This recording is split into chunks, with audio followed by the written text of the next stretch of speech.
Então, continuando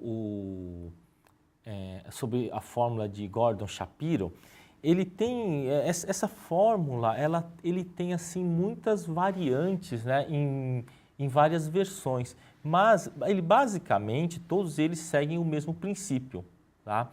Que é você pegar os recebimentos futuros, né, e trazer a valor presente. Tá? Então, você pegando os recebimentos futuros e trazendo a valores presentes, você vai ter uma ideia de quanto que vale a ação. Né? A precificação de uma ação, em teoria, seria tudo que você vai receber daqui até o infinito, né? Vamos dizer o infinito, 20, 30, 50 anos, e esses valores atualizados. Então, vamos vir aqui para a nossa telinha de Excel aqui para ver como é que funciona, né? Como é que vamos fazer isso a nível de cálculo mesmo, tá? Então, olha só, te vem aqui para a planilha, eu gosto sempre de pegar uma planilha seca, sem nada, para não ter preparação anterior, uma vez que quando vocês abrirem a sua planilha de Excel, vocês vão estar com o Excel zerado, né? Então, basicamente, o que acontece aqui é o seguinte, né? Você vai, por exemplo, o dividendo, né? Eu vou descrever aqui a fórmula básica, né? Ele tem aquelas formas malucas de... Malucas não, vamos dizer assim, que a notação é muito difícil, né? Aquele somatória, né? Então, vamos fazer o seguinte, tá? Basicamente, né? Vamos pensar o seguinte, você tem aqui um dividendo, por exemplo, de 100, né? Depois de 100, 100, 100, depois 200, pegar aqui uns dividendos básicos, né? Então, vão de 100 em 100. E você quer precificar o valor da ação hoje, né? Se isso aqui for até o infinito, né? O que vai acontecer é o seguinte, os valores futuros eles vão ser bem decrescentes, atualizados a valores presentes, tá? Vamos supor uma taxa de 10%, tá? Então, esse aqui é no ano 1, tá? No ano 1, né? Vamos pegar aqui o ano 1, né? Ano 1, ano 2, ano 3, né? E aí vai, né? Então, no ano 1, o que vai acontecer? Isso vai ser igual a esse valor aqui, né? Que é o 100, dividido... Vamos pensar numa taxa de juros de 10% ao ano, dividido por 1,1, né, elevado a isso daqui, a primeira. Tá? Então, vamos colocar aqui 3, 4,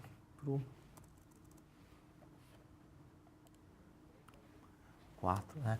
Então, vamos fazer o seguinte, eu vou colocar aqui uma subrotina aqui igual a o anterior mais um. Tá? Colocar ele em... Então, vamos arrastar isso daqui até 20 anos, tá? Que geralmente é o que o pessoal precifica.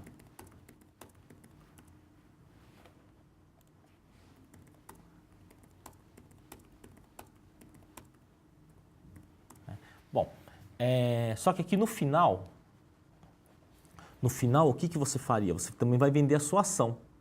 Tá? Então, vamos calcular quanto que seria um preço justo, tá? Um preço justo para essa ação. Tá? Então, vamos supor que lá no futuro você pretenda vender a ação a 2.000. Então, seria 2.100 mais o dividendo. Né? Então, vamos ver como é que fica aqui.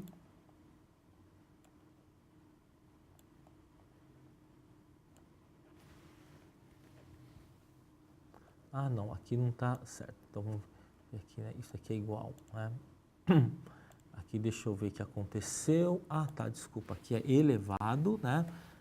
A isso daqui. Opa, errei aqui. Então, vamos lá, né? Então, vamos ver se dá certo. Não, não está dando certo, não. Então, vamos lá. Isso daqui, elevado a isso daqui. Pronto, agora acertou. O número é o mesmo, mas o interior é diferente.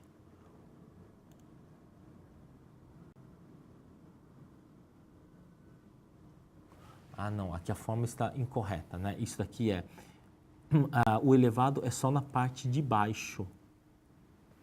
Tá? Então, é 1,1 elevado, né? Então, na forma de Gordon, você vai pegar deflacionar para o valor presente. Né? Valor presente, opa, deu a mesma coisa, mas tava diferente o... Então, olha só, à medida que vai passando o tempo, né? O que aconteceu? Vamos ver o que aconteceu nesse caso aqui. Né? Esse cara aqui, ele já sofreu 3 deflacionamentos. Se você, como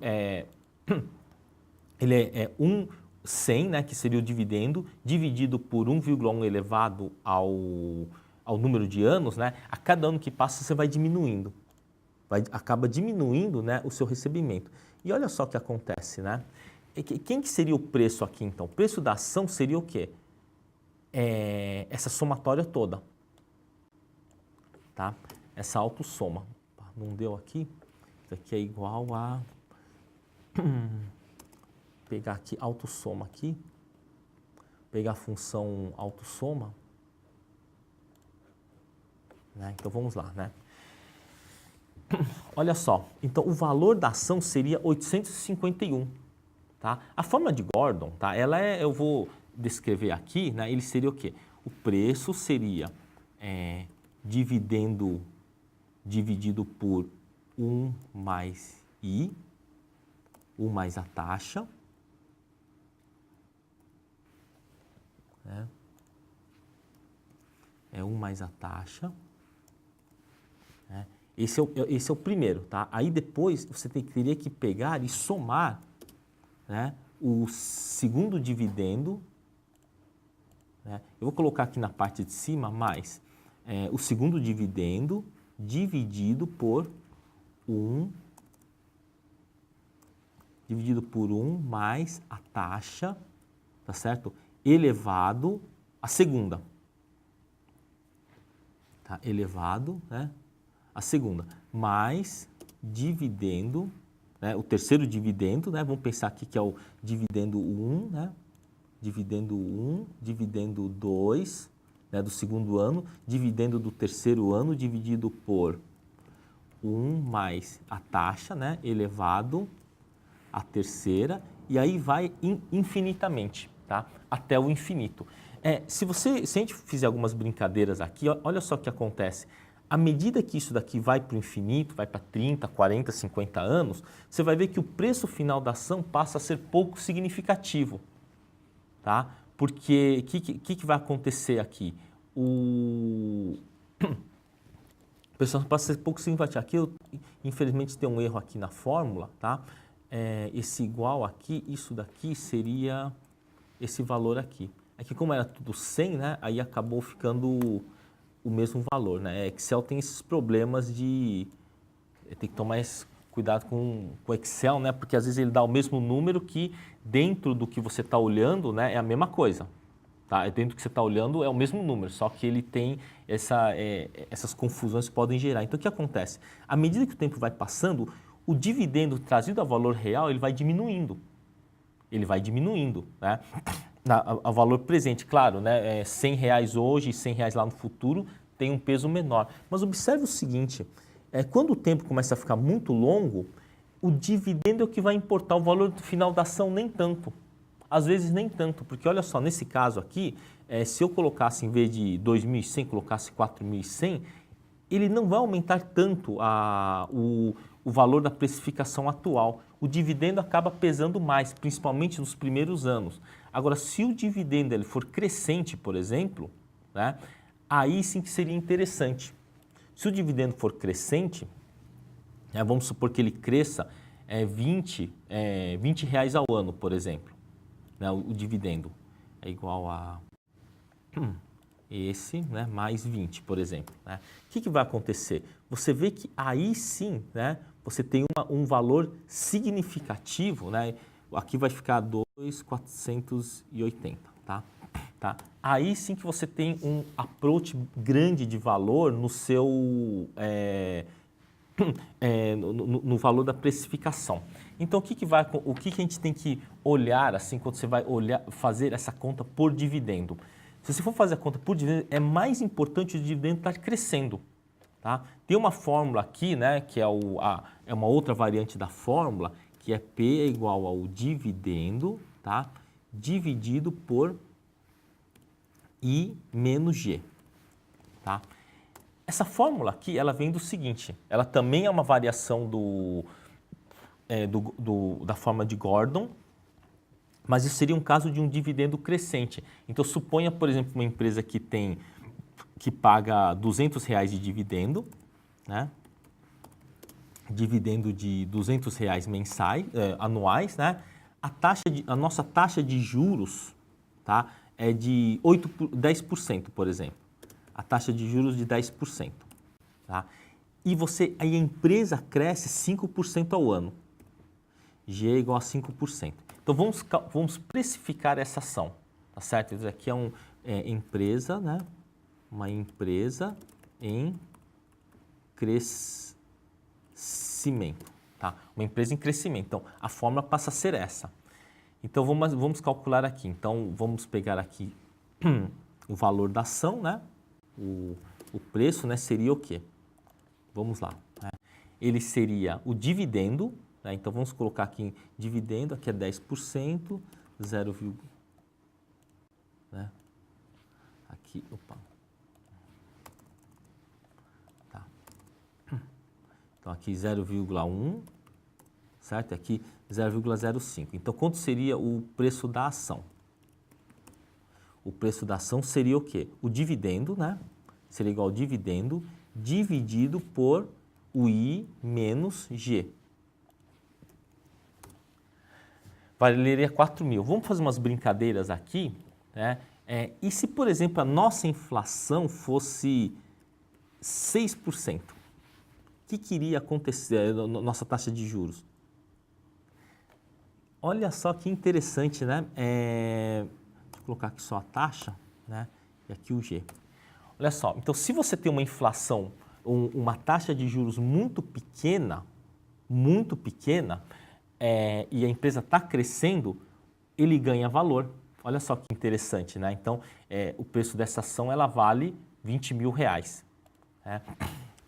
E se a empresa, por exemplo, a inflação a taxa de juros é de 20%, né? Essa ação só vale 1.333. Você veja que mesmo uma empresa crescendo bem, o que vai acabar acontecendo é que as taxas de juros diminuem o valor da precificação. Bom, acho que ficou bem claro, espero ter ficado bem claro isso daí, né? Vamos sair um pouquinho aqui da tela, né? E concluir, né? O que a gente vai falar aí sobre essa forma de precificação de Gordon-Shapiro, né? Essa precificação, ela funciona assim, mas razoavelmente quando os dados são muito bons, tá? Especialmente tem algumas empresas aqui no Brasil, elas são muito bem administradas, né? Olha, eu vou fazer uma citação aqui de alguns nomes, mas isso não sugere nenhuma dica de compra, não é nada disso, foi com base em observações, né? Ambev e a Itaú, por exemplo, eles têm embora o Ambev paga um pouco mais, mas o Itaú paga menos dividendo, o que a gente vê acontecer é o seguinte, é que as ações deles ao longo dos últimos 20 anos cresceram muito. Aí você vai ver assim, mas a bolsa foi tão mal, né? Mas se você for pegar, por exemplo, nos tempos áureos, a Souza Cruz, a Eternit, se for ver o dividendo deles, foram crescendo ao longo do tempo, mesmo com a inflação alta. Então, as ações deles conseguiram se manter num preço muito bom, né? Só tem que tomar cuidado quando você utilizar a forma de Gordon para tentar precificar uma empresa em crescimento, se ele vai conseguir manter o ritmo de crescimento. Porque, às vezes, né, o ritmo de crescimento ele estabiliza, né? Por exemplo, a Eternit ele estabilizou num nível que ele não consegue mais crescer, porque ele já atingiu quase todo o mercado, né? E muitas empresas de bebidas acontecem isso. Mas isso te dá uma boa ideia como é que funciona um modelo de precificação. A forma de Gordon, ela é muito respeitada, ela é muito usada, só que ela tem muitas variantes. Tem alguns autores que falam, você não pode incluir o preço final da ação na sua conta, né? Outros falam que, olha, é 20 anos, né? Outros preferem falar numa perpetuidade de 50 anos, pelo menos, né? Mas ele é válido para você ter uma noção. Então, você sabe que, pela forma de Gordon, você viu, quando a taxa de juros sobe, a tendência das ações, né, da valuation da ação é de baixa. Tá? Isso ocorre também nos fundos imobiliários. quando a taxa de juros começa a ficar muito alta, as cotas elas têm que precificar uma expectativa de retorno. Então, por exemplo, se a cota lá está, por exemplo, R$1.000 a cota e ele te paga R$8 de dividendo, 0,8, isso está bom para uma taxa de juros de 12%, 12, 11% ao ano. Se a taxa de juros vier para 5% ao ano, você ganhando 0,8 ao mês, está ganhando 10% ao ano quase. Aí é uma taxa absurda para um ativo real. Então, aí o que acontece? A cota tende a subir para corrigir e fazer o ajuste em relação ao dividendo. No final das contas, é o dividendo que vai contar basicamente assim na precificação, né, de uma ação. Tá? Então é isso.